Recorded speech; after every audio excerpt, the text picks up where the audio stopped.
Yeah.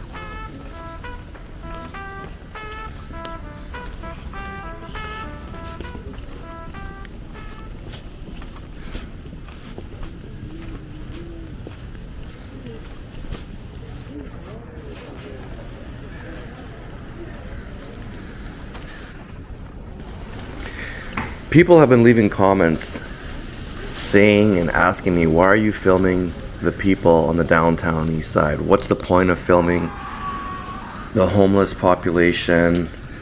What's the reasoning behind it? And, you know, there's a few different reasons. First of all, it's kind of shocking to see what's going on in Vancouver, which is supposedly supposed to be a first world city in a first world country of Canada.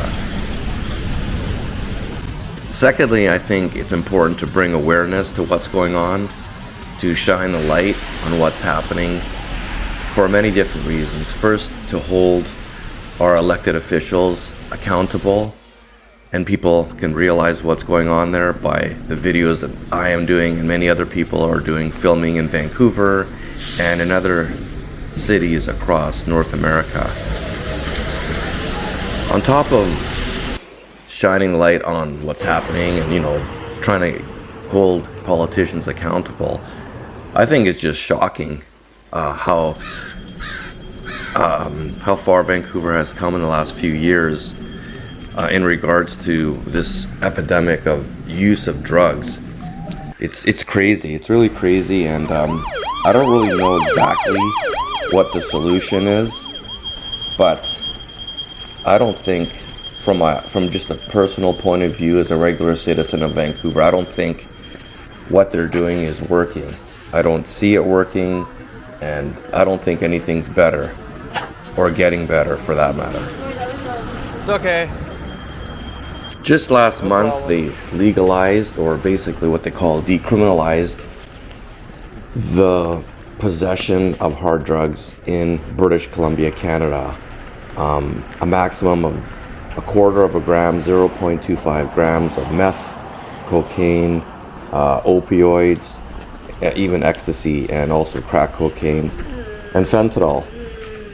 This just started last month. It's a pilot project that runs until January 31st, 2026. It's the first of its kind in Canada. We're the first province to test pilot this, and we're the test case. I don't know how that's going to benefit the people using this. I understand they're not going to get criminal charges if they have under a certain amount, but the real problem here is helping these people, helping them get out of this life of decay and this life of addiction, this life of living on the streets. And this is definitely not going to help them fix themselves, and I don't think it's going to help us as a society fix the streets of Vancouver.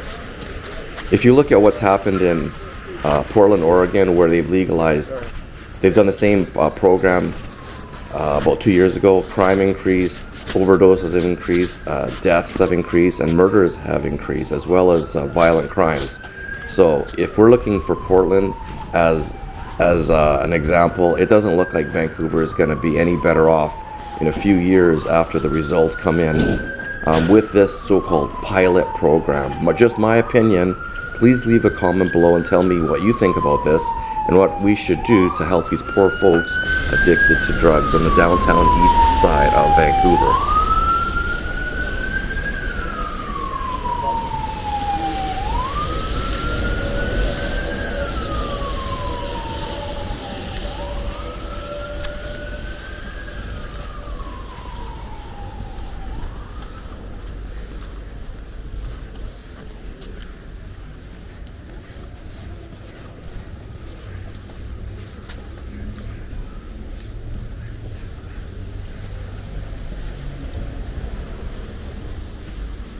Sorry about that.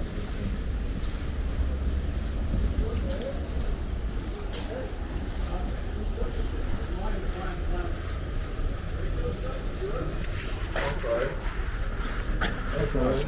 Oh, you laughing? That's why. What? Why are you laughing at me? Laughing at you? Not at all. Why would I laugh at you? Sorry? I'm not laughing. There's nothing to laugh about. I don't even know you. Why would I laugh at you? It's all good. Have a good day, sir.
Anyways, you can see the video and look at what's happening in the downtown east side.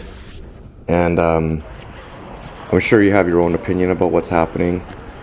Good or bad, you might agree with me, you might not agree with me, that's fine.